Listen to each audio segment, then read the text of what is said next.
Welcome to Dependable Flame, where we explore vintage petrol lighters, ashtrays, tobacconiana, and other useful mechanisms. Make yourself at home.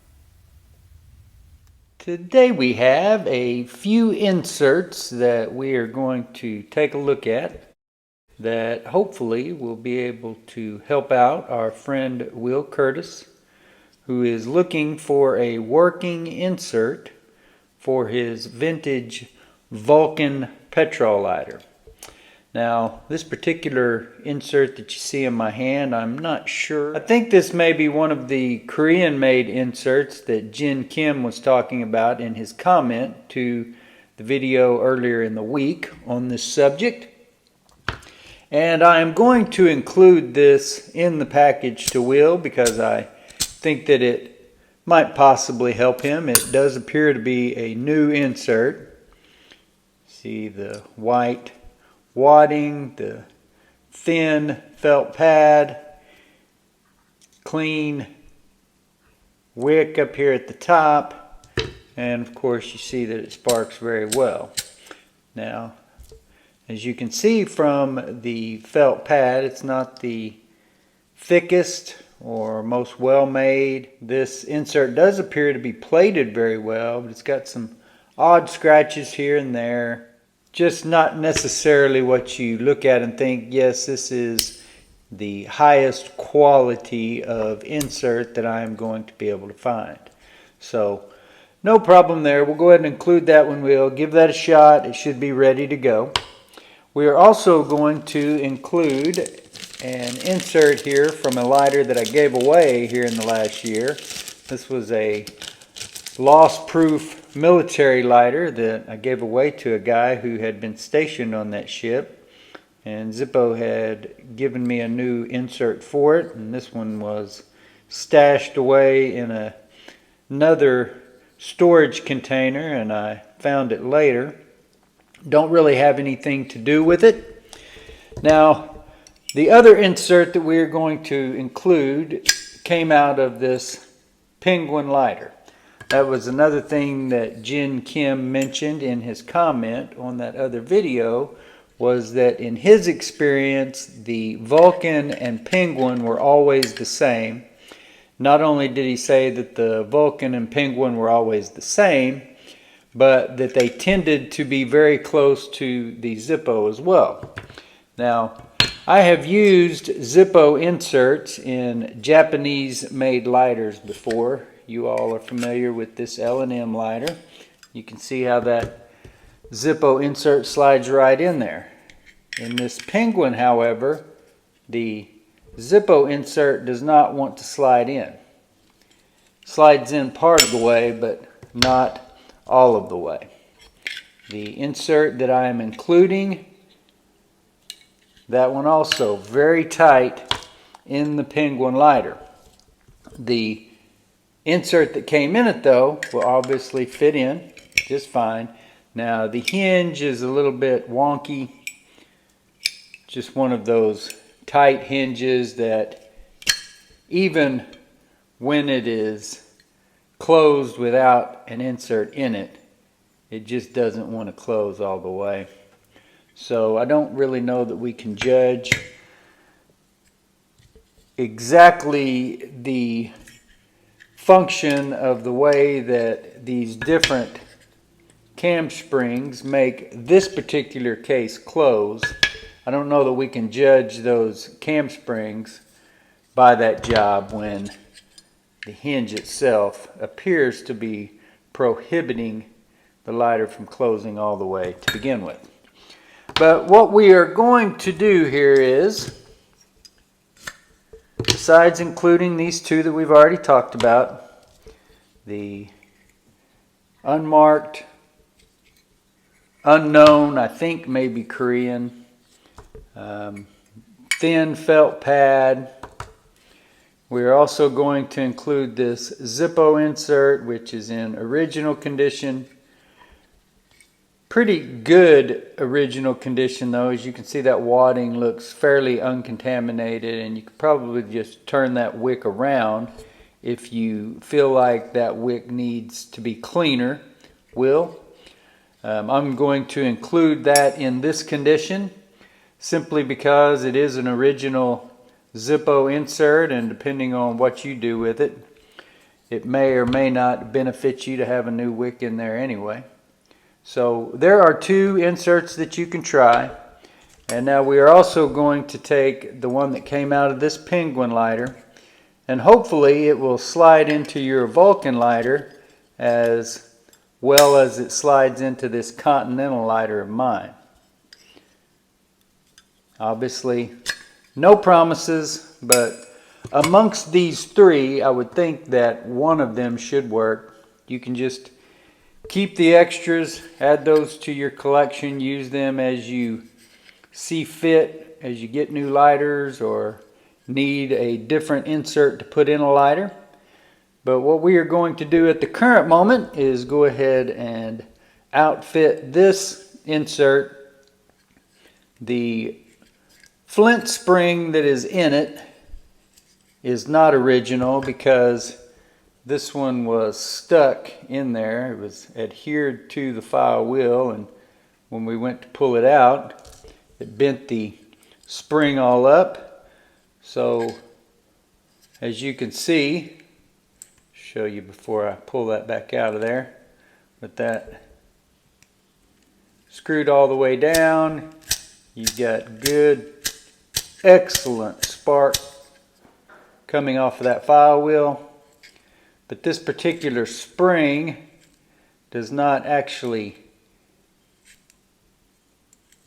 allow the flint screw to seat inside of it.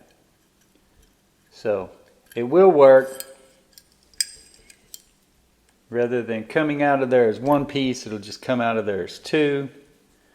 There you see the flint and the way that it has been grooved in that tube.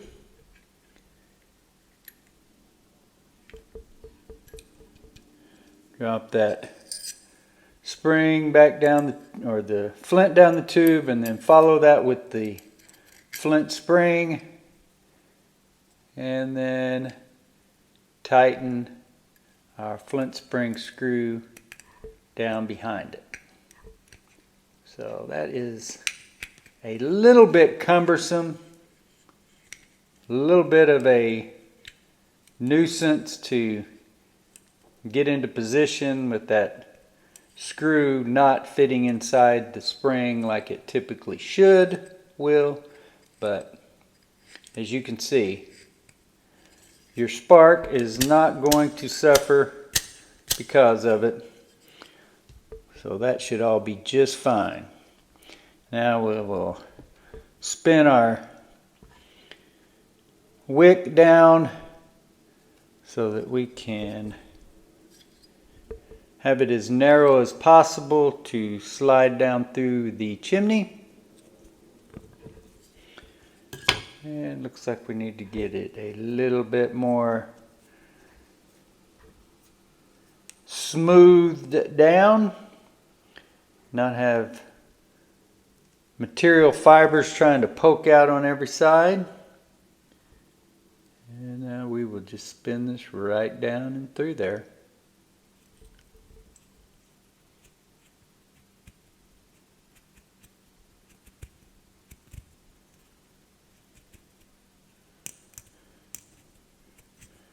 And it is not exactly just spinning freely, but you can see we've got enough of it that we can easily enough grab a hold of the wick from the bottom end here, pull that through. We want to leave our wick there just underneath the height of the chimney. Take and bend that down in there.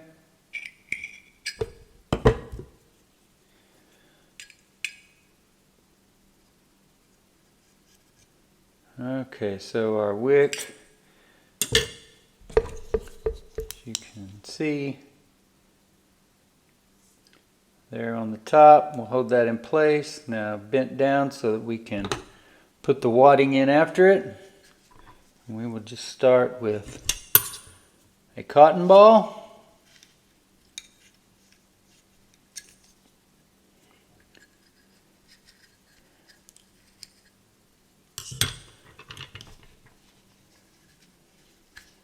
Another cotton ball in under that one.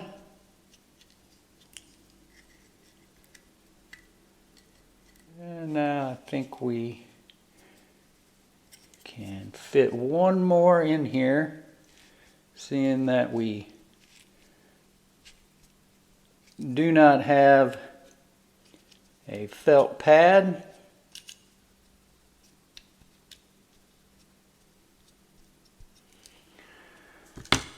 We'll tear one in half and thin this down, and then we will feed this down the other side of the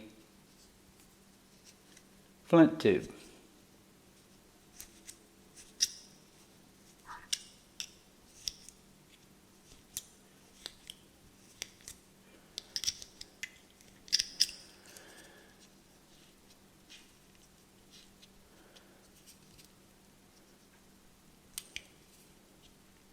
So Will, I am not certain. I think from your original post in the lighter repair group where our buddy Friedrich had tagged me, I believe you said you were a new collector.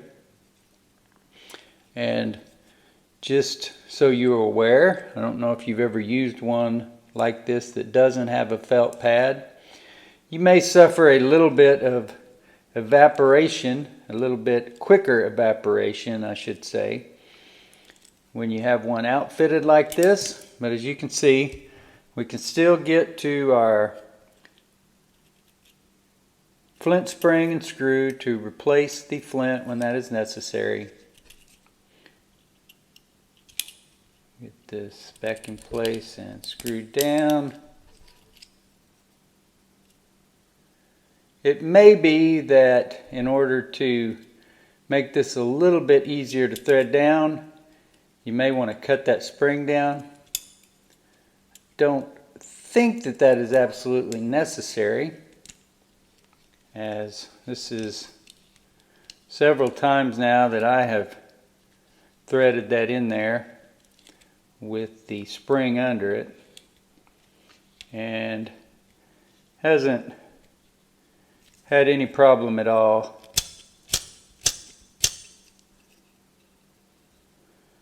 So there's a brand new wick bloomed out here on the top. Give it as good a chance of ignition as possible. Now of course this is the lighter that it came out of, which I showed you earlier how tight that lid is and then it won't close. I'll go ahead and include this lighter with it, but since it doesn't close like we want it to, just to hopefully in the spirit of what we are trying to accomplish here with replacing this penguin insert into an old Vulcan lighter, we're going to fill this insert up and attempt to use it inside our favorite old L&M advertising Continental lighter here. So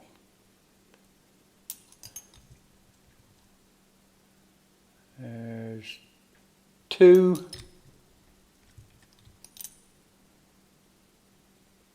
3,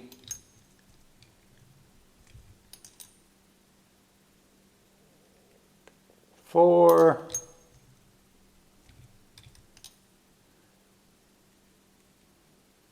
and 5. Let's see if that'll give us enough.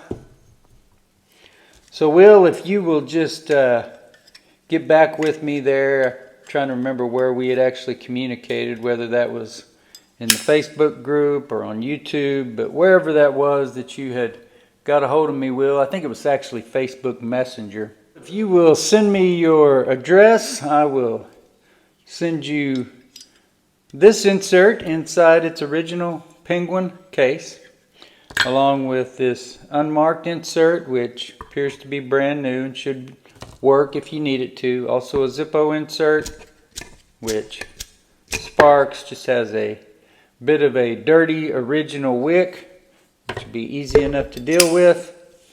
And of course the Penguin insert that we just rebuilt, that hopefully will fit in to your Vulcan case as easily as it did, or as fitfully as it did this Continental case. I know that there's some variance in some of these, but I hope that Jin Kim is right, and at the very least between these three inserts, even if the Penguin and Vulcan are not exactly the same, hopefully between the three, one of these will work just fine.